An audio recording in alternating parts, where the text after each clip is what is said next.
Good evening, sir. Good evening, Siddharth. Yes. Sir, interview date came today. Yes. Yeah. Mine is on 28th April. Yes. 28. 28. Yes, sir.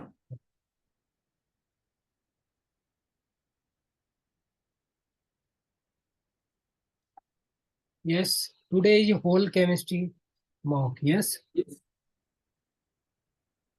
Yes. Let me start. Introduce yourself. Good evening, sir. My name is Siddharth-CHEM and I have done my schooling from M.Sc-CHEM Senior Secondary School, Bhilwara. Then I went for my graduation to the Central Institute of Rajasthan. And in year 2017, I qualified IIT-JAM exam. After that, I got selected to the Indian Institute of Science. From there, I did my post-graduation.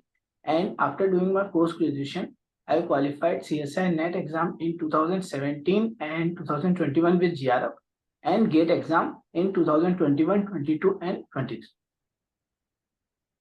And recently I am preparing for the government jobs and I am preparing in this interview.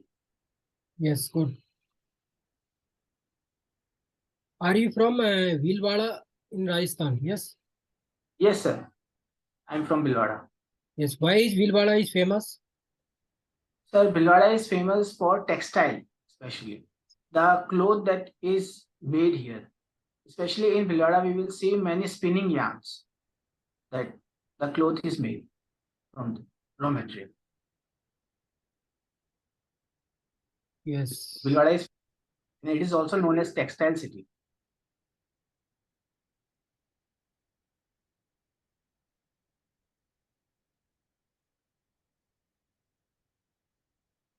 Yes.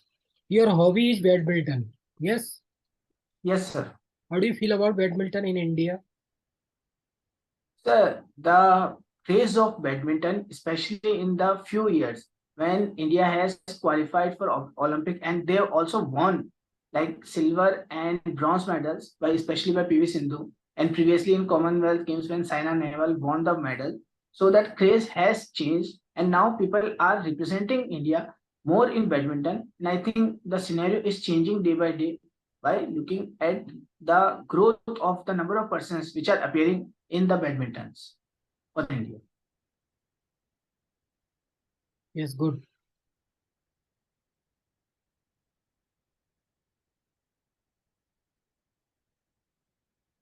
You have done MSc from IISc Bangalore. Yes.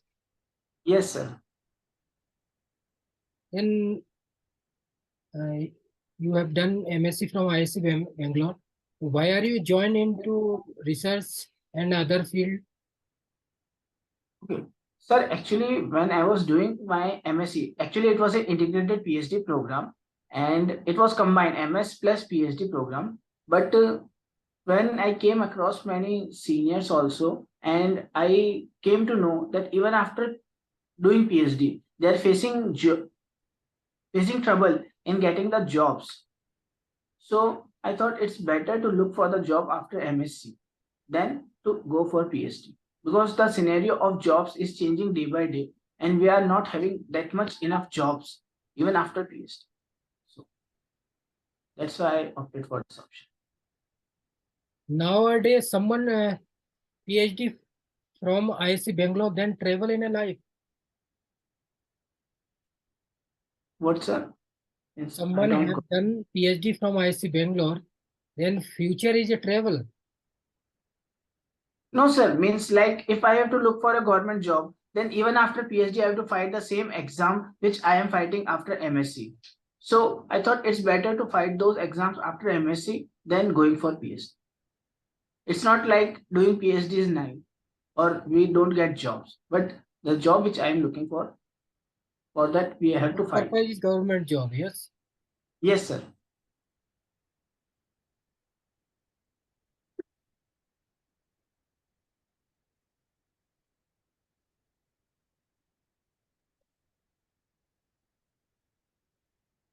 How do you feel about national education policy in India? 2020. Sir, I think national education policy is a good revolution to the education system, because earlier when the people used to have a 10+2 system, then it was like 10 years of schooling, then 2 years of preparation for your future after 12th.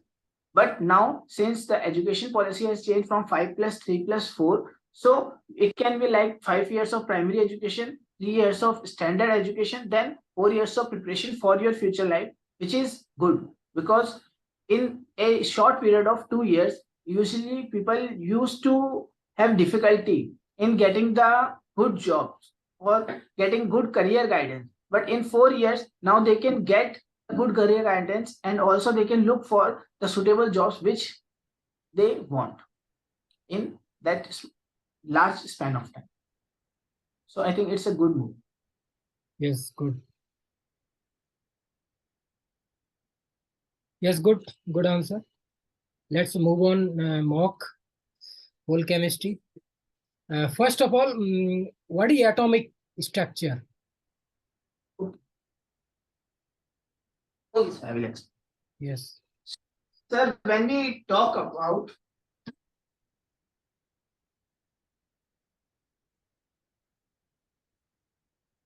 when we talk about atomic structure, so what is the main thing that we look in this is, like, we know from the Dalton's theory that every atom or molecule consists of small particles which are indivisible, that are called as atoms, every molecule or species. So in these atoms, again, these are combined of very small particles which are further divided as electron, proton, and neutron. So basically, the atomic structure means that the structure of atom we are going to study by looking at the position or constituency of these things like electron, proton, and neutron, that how they are constituting the atom. So this is what we study in atomic structure, or what's mean by atomic structure. Yes, good. What is the difference between atom and molecule? Okay. Sir, atom is the smallest indivisible particle, while molecule is a divisible particle. So if we look at the structures like atom, so if an element is there, sodium, then we call it a basic element as atom. But if we look at a molecule like CH4, so it constitutes of different type of atoms like carbon, hydrogen atoms. So this is a basic difference. Atom is the smallest unit, while molecule can consist of many different units of atoms. This is the basic difference. Yes, good. How do you feel about Thomas model of atom?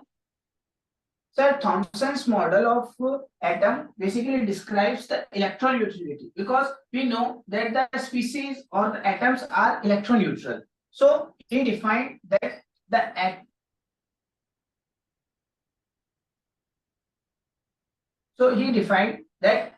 atom is a circular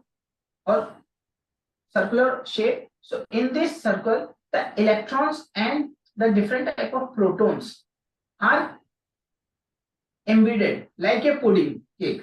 So he told that the number of electrons is equal to the number of protons and the atom is stable. So this was the basic definition of the Thomson's model. But in this model, there were many drawbacks, and those drawbacks were, first, that electron neutrality is fine, but if positive and negative charge are embedded, then they can combine and form the neutral charge. This negative and positive can combine because of attractive force, and they can form the neutral atom. One thing was this. Second thing, he was not able to explain why we are having like mass. What are the elements which constitute the mass of an atom? Second thing was this, which are major drawbacks of the Thomson. Yes, good. What is the difference between isobar and isotopes? Sir, isobars are the elements which are having same atomic number but different molecular mass, which are having. Okay, isotopes are the elements which have same atomic number but different molecular mass. Like 13C carbon 6 and 12C carbon. They are isotopes. And we look for isobars, then they are elements with same molecular mass but different atomic number.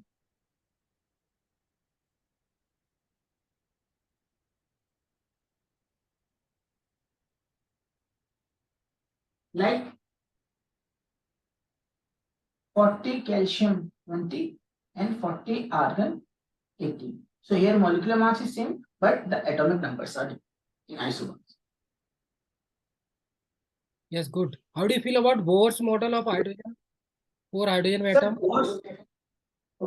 Bohr's model of hydrogen atom explain the atomic structure, means up to an extent, and it defined the complete atomic structure of an atom. So according to the Bohr's model,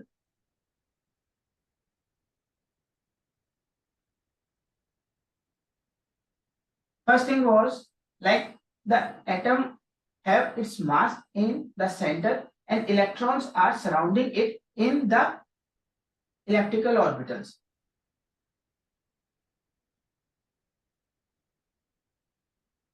Second thing was that the electrons have their momentum conserved, that mvr is equal to nh upon 2 pi in when they are rotating in the orbitals. That's why they don't fall in the atom, which was the drawback of the Rutherford model.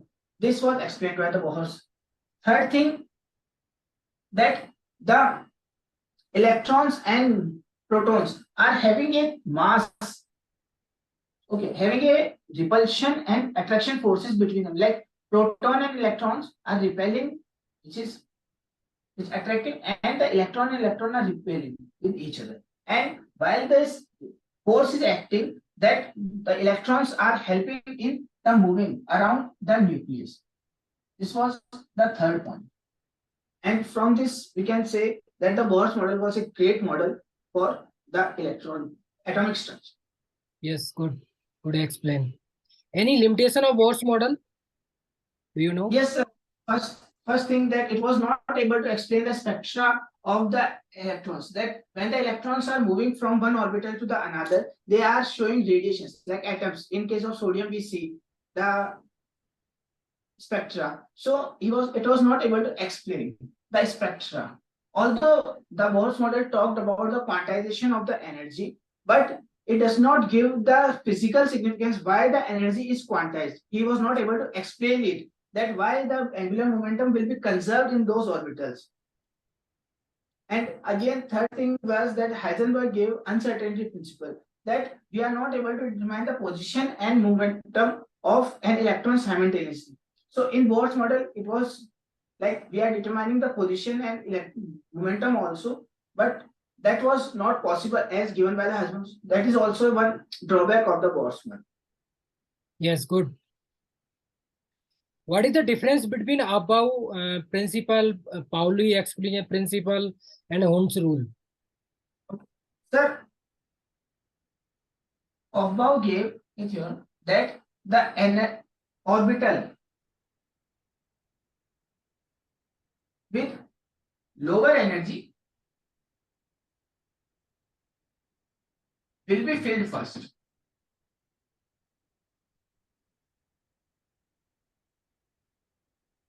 That means, like if we are having 1s, 2s, 2p orbital, then 1s is having lower energy, so it will be filled first, then 2s will fill, and then 2p will fill in the increasing energy order. Okay. Then Pauli gave the principle of mutual exclusion. He told that no two electrons can have the same value of all four quantum numbers.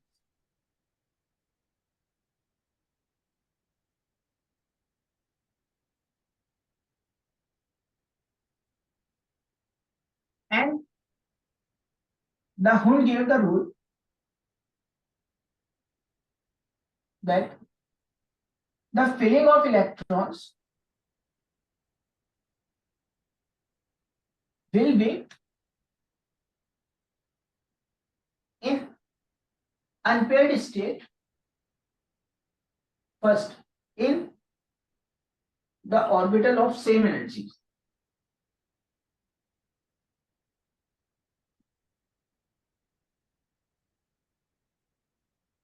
Then the pairing will occur.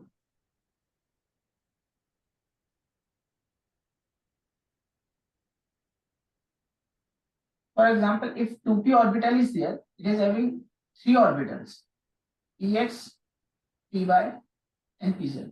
If we have to fill the electron like 2p3, then the electrons will fill in the parallel fashion. Then if the fourth electron will come, then it will get paired. And he explained the concept that Hund's rule is valid because based on the concept of exchange energy. Because when they are in the unpaired form, they can rotate among themselves, and the energy which is exchanged between them, that provides the stability for the filling of the orbitals. Yes, good. Good explain.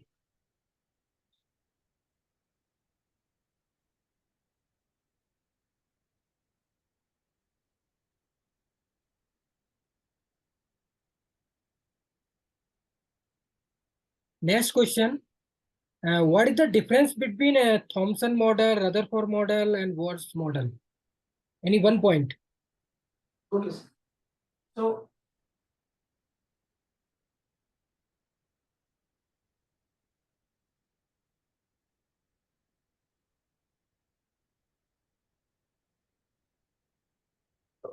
there was one point which is common in between them, that it was not able to explain why the atom will be stable. Stability was not. Again, stability was not explained in case of the Rutherford model. The drawback was that if an electron is revolving around the nucleus and if it is radiating energy, then ultimately then its energy will get lost and it will fall into the nucleus. So this was the drawback, that it was not able to explain why the electron, when it was revolving and radiating energy, it will not fall into the nucleus. But the Bohr model easily explained the stability of the atom by explaining that the energy in the orbitals is quantized and the radiation that occurs is just for the traveling of electron from one orbital to the another orbital. It does not radiate energy when it is revolving around the nucleus. So this was the main point which was in the Bohr's model Rutherford. Yes, good explain.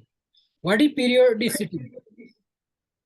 Sir, periodicity is a property of the elements which are repeated when we move from one period to the another period. Like bond, it can be the atomic radii increase. It is that we are observing the same property when we move from one period to another. So that's property is called periodicity. Yes. How do you feel about Mendeleev periodic table? Sir, Mendeleev classified the periodic table on the basis of the atomic masses. Yes. And the Mendeleev classified, there are not many elements known which are known in the modern periodic table, and he told that the periodicity or the periodic functions of the elements are the properties of their atomic masses, which ultimately found wrong because he was not able to explain the isotope behaviors, because different isotopes were observed at the time of Mendeleev and he was not able to fit those in those periodic tables. So ultimately, the Mendeleev periodic table was a failure because of. Yes.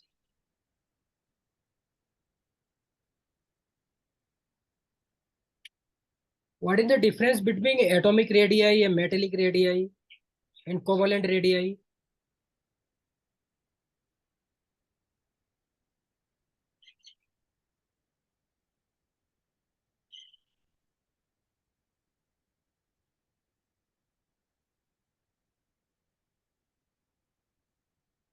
Sir, when we talk about atomic radii, we talk about the radius of an atom. For example, if I am having chlorine sodium molecule, when it is in the form of an atom or in gaseous state, then whatever the radii the molecule will have, we call it as an atomic radii.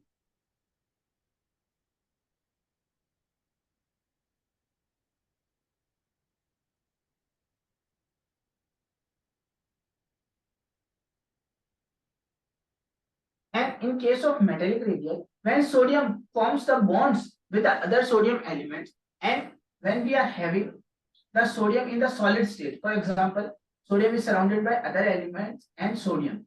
So the radii which is formed by the sodium atom in the metallic form, it is known as metallic radii.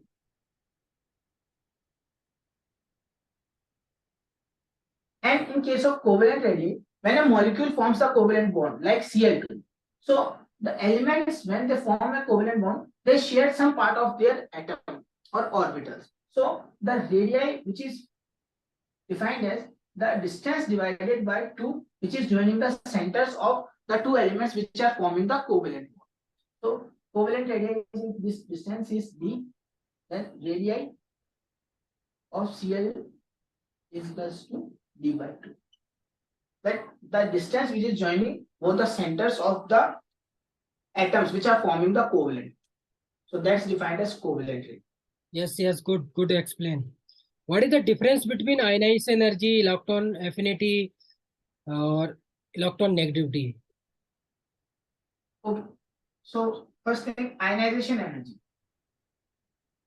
So ionization energy is amount of energy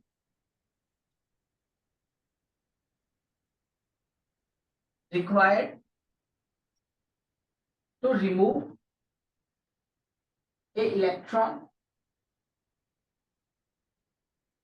from the atom in gaseous state. And electron gain enthalpy is amount of energy released when an electron is added to atom in gaseous state. And electronegativity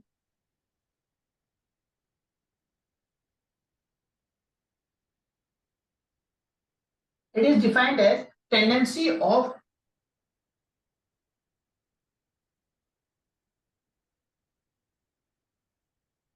an atom to attract the shared pairs of electrons.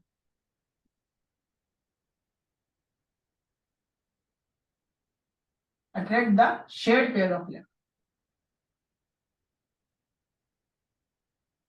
For example, when we are having HF bond, then the fluorine is more electronegative because it has more tendency to attract this shared pair of electrons than the hydrogen.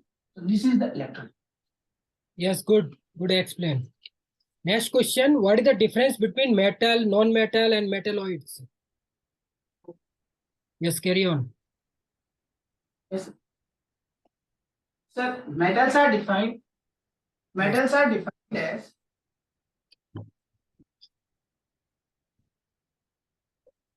elements which have properties such as low ionization energy, low electronegativity,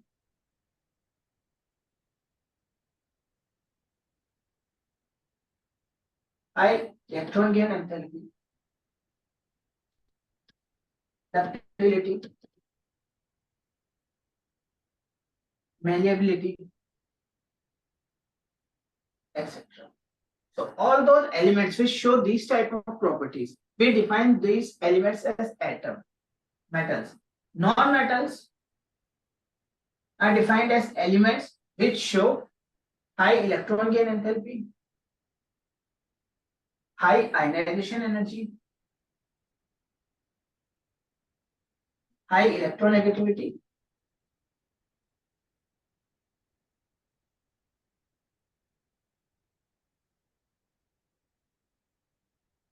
non-malleable, non-ductile, they are soft. So all these properties which are shown by the elements, those are called as non-metals. And metalloids are defined as elements which show properties of both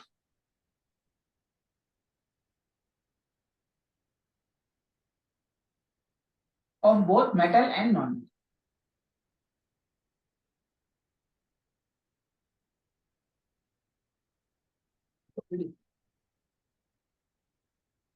Yes, good. Good explain. Next is chemical bonding. What is chemical bonding? The chemical bonding is a branch or the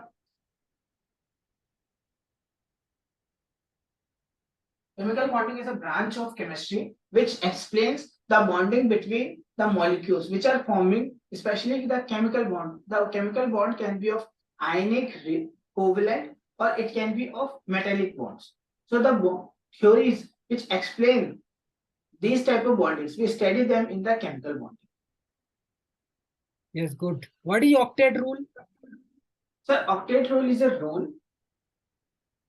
which tells us that an atom will be stable if it has 8 electrons in outermost orbit.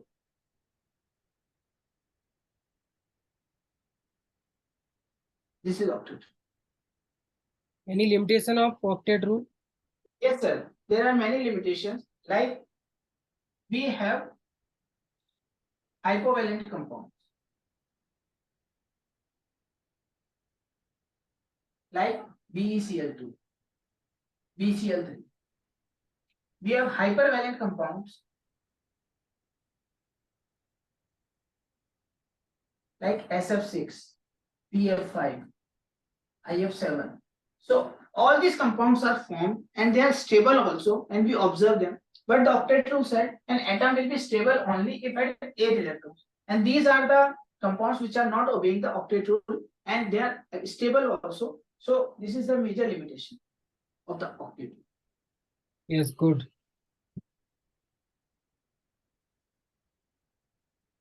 What is the difference between lattice energy and lattice enthalpy?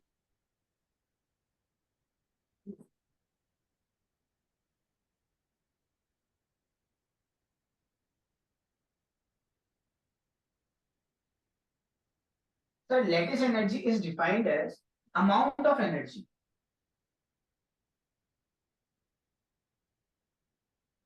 released when two atoms combine in gaseous state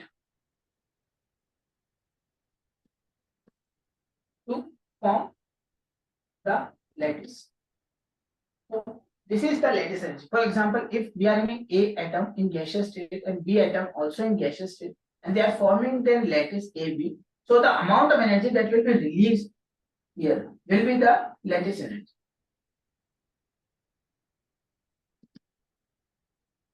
And lattice enthalpy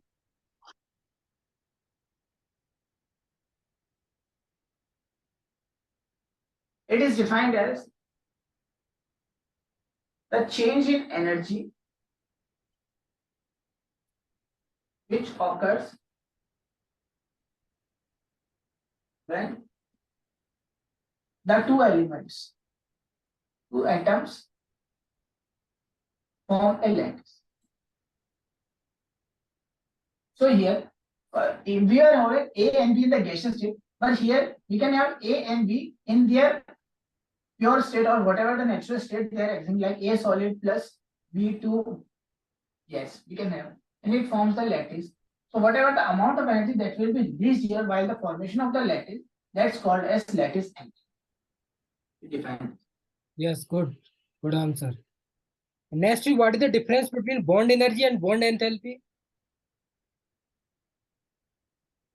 Sir, bond energy is again defined as the energy which is released when a bond is formed, while the bond enthalpy is the amount of energy which is released when the bond is formed, released or gained when a bond is formed from its natural state. Like if we are having carbon plus a hydrogen. Since carbon we know it is in solid and H2 gas it is in a gas form. So the formation of CH4. So the amount of energy that will be released here or formed. So if we divide that by the 4, we got the bond enthalpy. Like if I assume that as then CH bond enthalpy will be X by 4. And if I take the carbon in gaseous form and hydrogen also in gaseous form, but a single atom, and form the CH bond, the amount of energy that will be released here, it will be the bond energy. So like this we can define bond energy and bond. Yes, good answer. Next is, what is the difference between dipole moment and dipole interaction? Sir,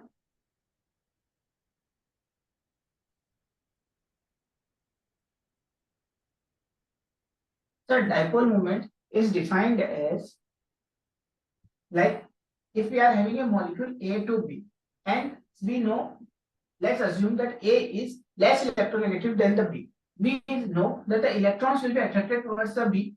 So here delta positive and delta negative charge will develop. And this development of charge leads to a formation of dipole, because there are two poles formed. So we call this as dipole, and the amount of the dipole or the charge that has formed, we call by a dipole unit that is called dipole moment, which is equal to mu, equal to Q into D, which is Q is the charge and D is the distance. But if we talk about dipole interaction, it is defined as, for example, if AB is a dipole, we know, so AB, it will be delta positive, delta negative. So it can again interact with another molecule of AB, because the negative charge will attract the positive charge and there will be interaction between AB molecules. So this interaction between the different dipoles, we call this interaction as dipole interaction.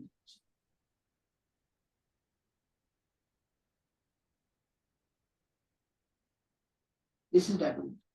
Yes, good answer. What is Fajan's rule?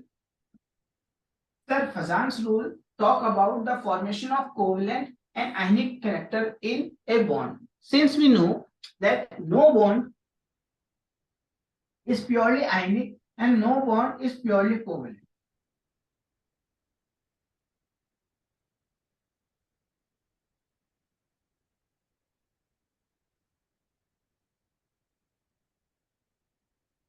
So when we talk about Fajan's rule, we try to find that how much a bond is covalent or ionic. So it tells about the formation of covalent bonds, like the factors which favors covalency.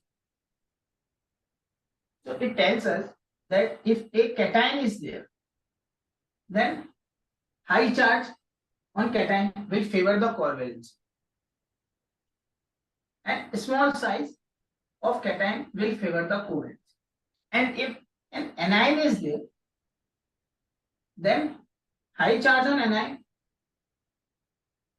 and large size of anion will favor the covalence. For example, if you have two molecules like AlCl3 and Al-I3, and if you have to find which one is more covalent, then you can use the Fajan's rule. Like if aluminum is there here, it is the same cation, so it will have the same thing for both the molecules. But if we are having Cl minus and here I minus in the anion part, and we know that the Cl minus is much smaller ion than the I minus, so we can say that the AlCl3 will be less covalent than Al-I3. So this is what is meant by Fajan's rule, and we can explain.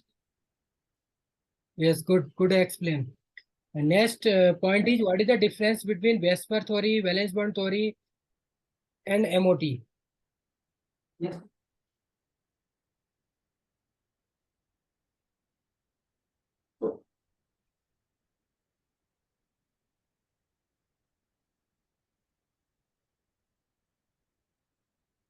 So, sir, in case of the base pair theory, it tells us that the molecule which is having a particular set of bond pairs, molecules will have bond pair lone pair.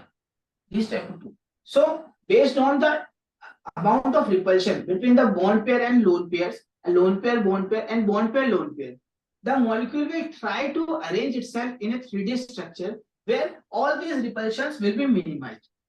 First thing. Second thing, we are having lone pair repulsion much greater than lone pair, bond pair, and which is much greater than bond pair. So the Vesper theory basically predicts the arrangement of the molecule in the 3 dimension based on the bond pair and the lone pair interactions. And the valence bond theory, it tells us that when a molecule forms, that atomic orbitals will hybridize among themselves and they will form the new orbitals which are called as hybrid orbitals. For example, if we are having the s and p orbitals combined, like we are having 3s and p or 3p and 1s orbital, so it will form the 4sp3 orbital.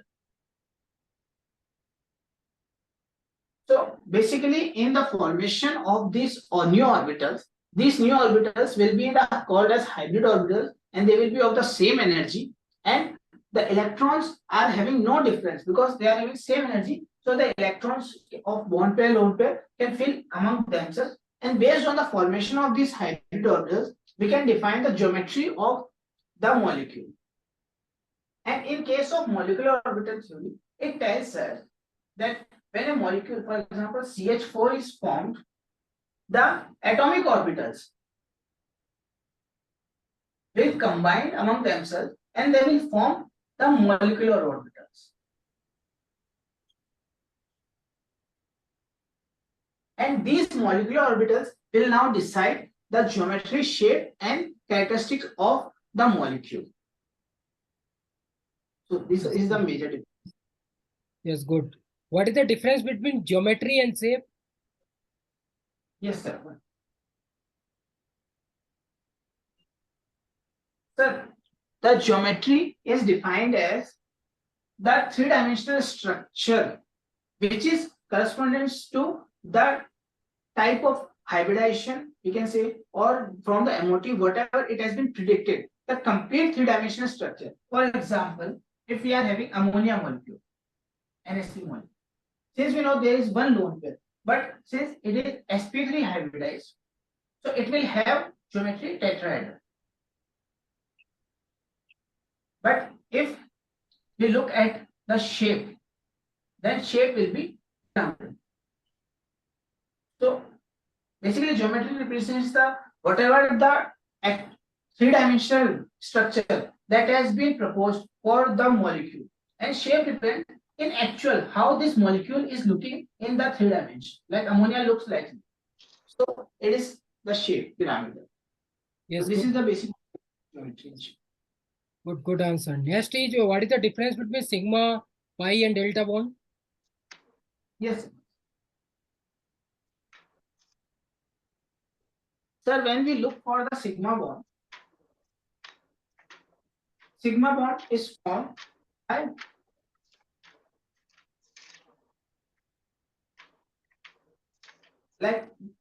by the overlap of one orbital. Like it can be of p orbital, or it can be of sp orbital, or it can be of ss orbital. So there is always a lateral overlap or head-to-head overlap between the orbitals for the formation of sigma bond. For the formation of pi bond, there is a sideways overlap. So since the s orbital cannot do sideways overlap, so the pi bond is always seen in case of p orbitals. If this sideways overlap happens between the p orbital, or we can say in case of d orbitals, we can have. So if this sideways overlap happens, then there is a formation of pi bond. But for delta bond, there is a overlap between the plane of two